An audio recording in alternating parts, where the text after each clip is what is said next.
www.hazratfirozmemon.org میرے محترم بزرگوں اور دوستوں، رمضان شریف قریب ہے۔ رمضان کی فرضیت سب کو معلوم ہے، بچپن سے سنتے ہوئے آ رہے ہیں۔ لعلکم تتقون، یعنی کہ ہم اللہ تعالیٰ کے دوست بن جائیں۔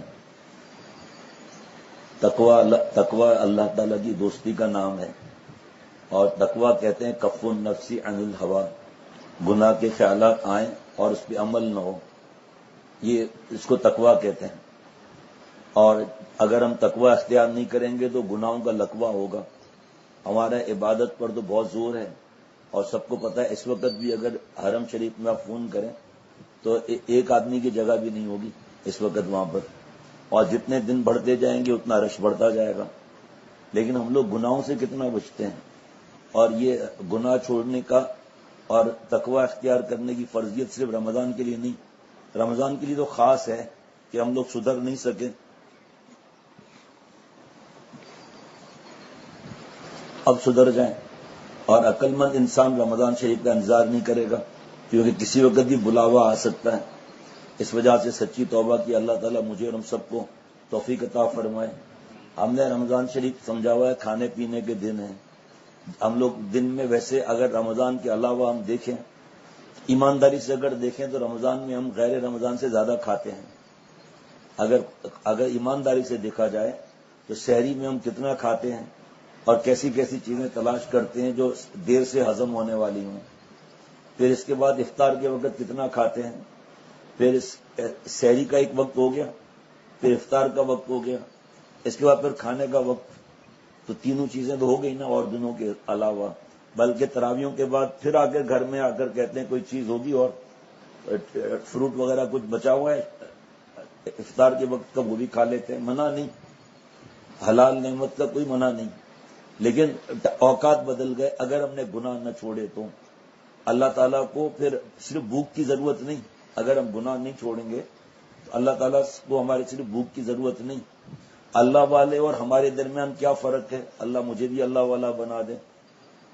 اللہ والے اور ہمارے درمیان فرق یہ ہے کہ اللہ والے رمضان شریف کا، شب قدر کا، شب برات کا انتظار نہیں کرتے۔ ان کے لیے روزانہ عید کا دن ہوتا ہے، ہر رات شب برات، ہر رات شب قدر ہوتی ہے، یعنی اللہ تعالیٰ کو ناراض نہیں کرتے۔ بعض لوگ اس غلط فہمی میں آتے ہیں اور کبھی کوئی بحث بھی کرنے لگتا ہے۔ اتنا زیادہ مجھ سے تو خیر نہیں ہوا، ویسے بزرگوں سے سنتے ہیں کہ بحث کرنے لگتے ہیں کیا ہم گناہ چھوڑ دیں گے تو معصوم ہو جائیں گے؟ کہاں لکھا ہوا ہے معصوم ہونے کے لیے؟ اللہ تعالیٰ کا ولی ہونے کا مطلب یہ تھوڑی ہے کہ اس سے کبھی گناہ نہیں ہوگا۔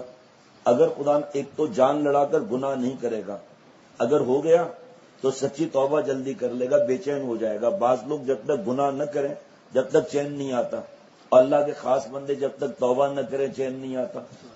اللہ تعالیٰ صحابہ رضوان اللہ علیہم مجمعین کے لیے فرما رہے ہیں یبتغون فضلا من اللہ ورضوانا، کہ جو صحابہ ہیں وہ اللہ کے فضل اور اللہ کی رضا کو، خوشنودی کو تلاش کرتے ہیں۔ اب ایمانداری سے دیکھیں ہم کیا تلاش کرتے ہیں؟ ہم فلمیں تلاش کرتے ہیں، گانے تلاش کرتے ہیں، غیر شرعی تقریبات میں ہم جاتے ہیں، اور ویسے بھی حلال کھانا چاہیے۔ حرام کا ایک لقمہ 40 دن کی عبادت اخلاص والی اس کو ختم کر دیتا ہے۔ لیکن رمضان میں تو فرما دے خاص احتیاط کرو، اس نقل پر ہو سکتا ہے اللہ تعالیٰ آگے فضل فرما دیں۔ حضرت عمر بن عبدالعزیز رحمۃ اللہ علیہ گھر میں آئے، امیر المومنین اس وقت میں گھر میں تشریف لائے تو بیٹیوں کے منہ پر پٹی بندھی ہوئی تھی۔ پوچھا بیوی سے کیا معاملہ ہے؟ کہ آپ کو پیاز کی بو سے تکلیف ہوتی ہے؟ آج کچھ کھانے کو نہیں تھا تو بچیوں نے پیاز کھایا ہے، اس لیے منہ پر پٹی باندھی ہوئی ہے تاکہ آپ کو بدبو نہ آئے۔